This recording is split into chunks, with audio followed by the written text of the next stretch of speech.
And I've got to say, in all honesty,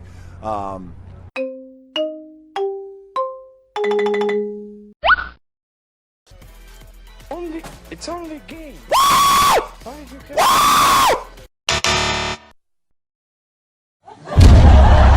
Loser! You're a loser! Fuck you. Are you feeling sorry for yourself? What?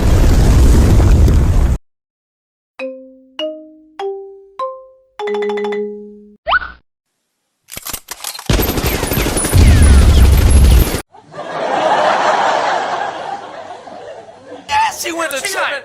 Oh, DD. Oh, what it is? Oh, DD. What it is?